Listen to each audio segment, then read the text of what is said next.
Hey everyone, I'm Gabriel Garcia, and this is my research on internet background noise.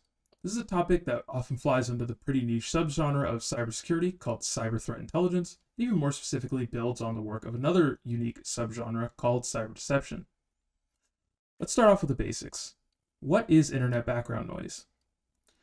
This is the constant hum of random, unsolicited traffic on the internet. Think bots scanning for unpatched servers, brute force attempts on random local hosted websites, automated attacks on your Minecraft server that you definitely are going to get around to after finals. This is the cosmic background radiation of the internet. To study this internet background noise, I turned to collecting my own data on an intentionally vulnerable server with the help of a tool called Teapot. This server is deployed on the cloud and is located in Helsinki, Finland, where the pink dot is and where all the attacks are going to. Now, I put air quotes around vulnerable because this teapot isn't actually vulnerable. It simply simulates hackable servers in specialized containers called honeypots.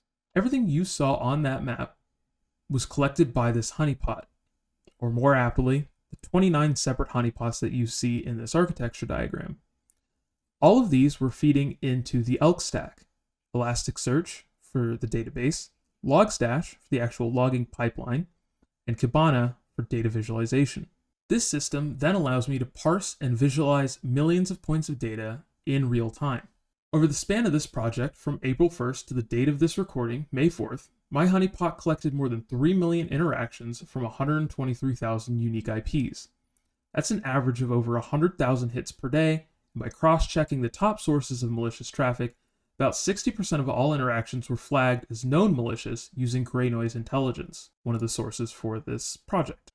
Using Kibana, we can visualize on this map all 3 million attempts.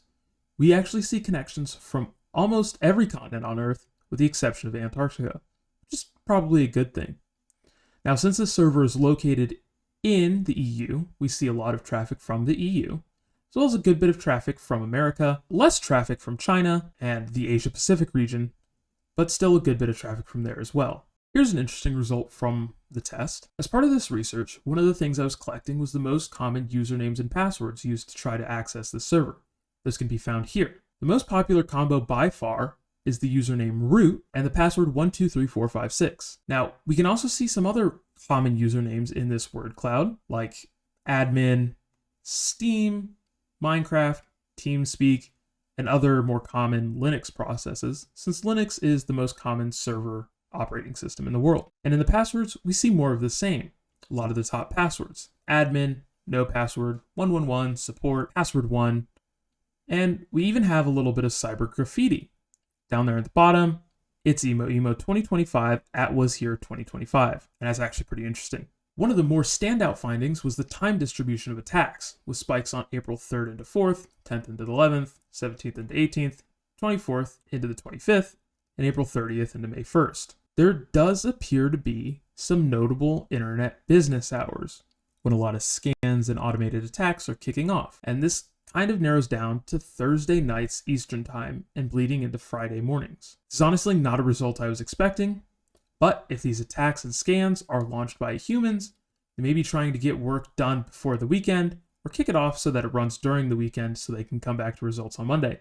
And honestly, I respect the hustle. I want to real quick go back to the username cloud. There was one common username in the dataset that is very much not a normal one bots would use: Anna Zhukova.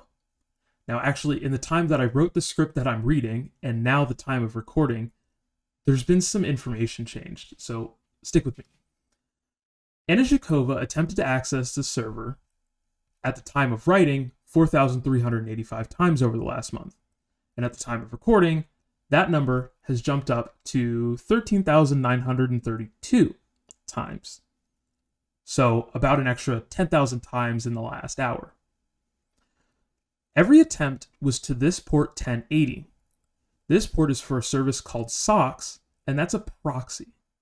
In short, this service allows hackers to route their internet traffic through a server, like this one, or another one that they've previously compromised, or one that they've bought from another hacker. This is almost like a VPN, but it's usually a bit less legit.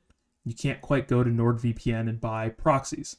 All of these attempts came from one *IP geolocated in St. Petersburg, Russia.